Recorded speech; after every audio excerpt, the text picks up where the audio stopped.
Alhamdulillahirabbil alamin wassalatu wassalamu ala asyrafil anbiya wal mursalin nabiyina Muhammadin wa alihi wa sahbihi wa man tabi'ahum bi ihsanin ila yaumiddin wa ba'd. Siapa di antara kita yang ingin punya rumah idaman? Tentu rumah yang kita idam-idamkan.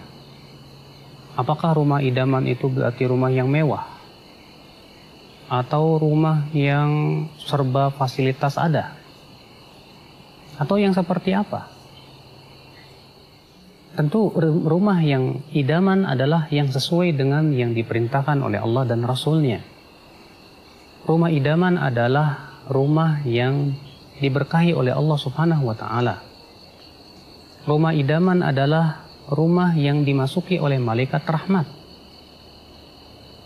Lalu bagaimana kita bisa menjadikan rumah kita rumah yang sakinah, rumah yang penuh dengan ketenangan, rumah yang penuh dengan keberkahan dari Allah dan rahmat Allah Subhanahu wa Ta'ala?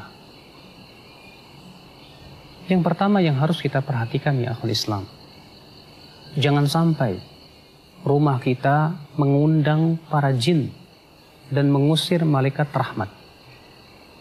Kita ini terkadang lebih suka mengusir malaikat rahmat dan lebih suka mengundang jin. Bagaimana caranya? Itu dengan memajang ya foto-foto bernyawa atau gambar-gambar bernyawa di dalam rumah kita. Coba dengarkan sebuah hadis Nabi SAW. Beliau bersabda, Innal malaikata la tadkhulu baitan fihi kalbun wala surah. Malaikat itu tidak akan masuk rumah yang ada di dalam rumah tersebut anjing dan gambar-gambar yang bernyawa. Subhanallah. Malaikat yang dimaksud di sini dalam hadis ini adalah malaikat rahmat ya akhi. Bayangkan kalau malaikat itu tidak masuk ke rumah kita dan itu malaikat rahmat yang membawa rahmat dari Allah, berarti rumah kita kosong dari rahmat Allah Subhanahu wa Ta'ala. Sangat merugi sekali. Maka dari itu ya akhi, jangan kita gantungkan di rumah kita foto keluarga. Jangan kita gantungkan di situ ya gambar-gambar bernyawa atau patung-patung. Imam Ahmad meriwayatkan dalam musnadnya, suatu malam Rasulullah SAW berjanji untuk bertemu dengan malaikat Jibril. Malam itu Rasulullah menunggu, ternyata tak kunjung datang malaikat Jibril. Di pagi harinya Rasulullah keluar rumah, ternyata Rasulullah bertemu dengan malaikat Jibril. Lalu malaikat Jibril berkata, "Wahai Muhammad, sebetulnya tadi malam saya datang. Falam yamna'ni an adkhula baitaka, namun tidak ada yang mencegah saya untuk masuk ke rumahmu kecuali karena di depan rumahmu ada patung dan di dalam rumahmu ada anjing. Famur ya bi ra'sil timsal falyuqta." Perintahkan patung itu untuk dicabut kepalanya. Dan perintahkan anjing itu untuk dikeluarkan dari rumahmu. Subhanallah, rupanya malaikat Jibril ya akhul Islam tidak berani masuk ke dalam rumah yang ternyata di depan pintu Rasulullah SAW ada patung, di dalamnya ada anjing. Subhanallah, ikhwatul Islam azanillah wa iyyakum. Merugi sekali kalau begitu, rumah yang tidak dimasuki oleh malaikat rahmat yang membawa rahmat Allah Subhanahu wa Ta'ala. Bayangkan kalau ternyata malaikat tidak masuk ke rumah kita, yang masuk adalah syaitan yang akan mengganggu diri kita. Setelah kita bersihkan ikhwatul Islam azanillah wa iyyakum, rumah kita dari foto-foto, dari anjing, karena itu semuanya akan mengusir malaikat rahmat. Maka yang kedua adalah coba perhatikan ruangan-ruangan rumah kita. Dalam hadis yang disahihkan oleh Syekh Albani rahimahullah, Rasulullah mengabarkan bahwa rumah itu ya untuk 3. Yang pertama untuk tamunya, yang kedua untuk ruangan pemilik rumah, kamarnya, kamar tidurnya, yang ketiga adalah untuk dapurnya, dan yang keempat kata Rasulullah untuk syaitan. Artinya kalau ada ruangan kamar kita tak terpakai di rumah itu berarti untuk syaitan kata Rasulullah. Masya Allah, terkadang kita punya rumah yang begitu banyak ruangan-ruangan, kamar-kamarnya ternyata tak terpakai itu semua. Sedangkan Rasulullah mengabarkan bahwa ruangan rumah kita yang tak terpakai itu ternyata dihuni oleh syaitan. Bayangkan kalau syaitan itu menghuni rumah kita, ya akhwal Islam azani Allah wa iyyakum. Sangat merugi sekali. Maka upayakan ketika kita membangun sebuah rumah, maka rumah itu ya memang betul-betul terpakai dan digunakan dengan semaksimal mungkin. Dan ingat ya akhi, jangan membangun di dalam rumah atau bagian rumah yang tidak dibutuhkan.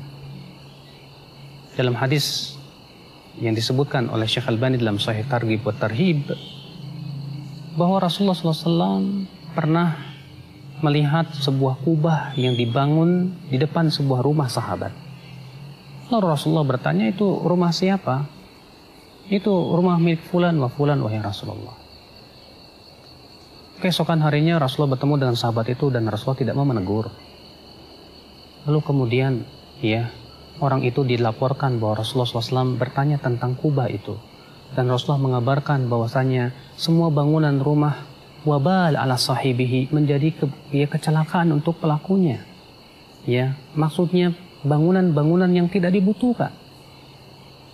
Maka di saat itu sahabat itu langsung pulang ke rumahnya, dihancurkan kubahnya tersebut.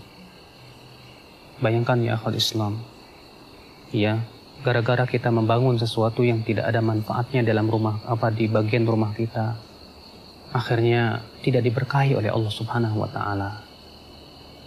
Kemudian ya akhwal Islam, kita berusaha untuk mengisi rumah kita dengan zikir kepada Allah, dengan sholat, dengan baca Al-Quran.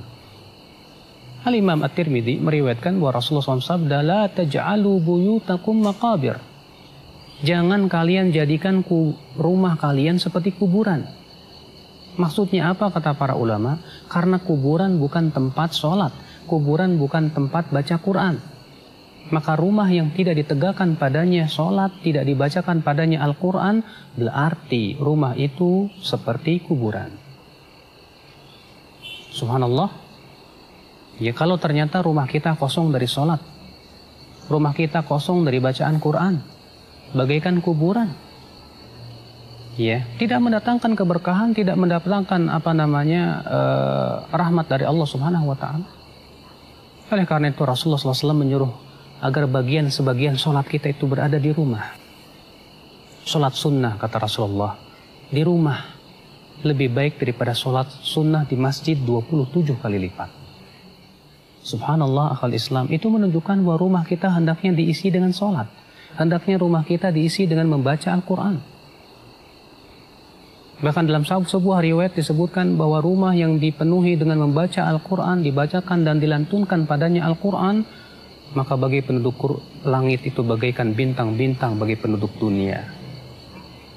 Ikhwatul Islam azani Allah wa iyyakum. Maka ketika rumah kita senantiasa dilantunkan ayat-ayat Al-Quran, tentu akan mendatangkan kedamaian dalam hati.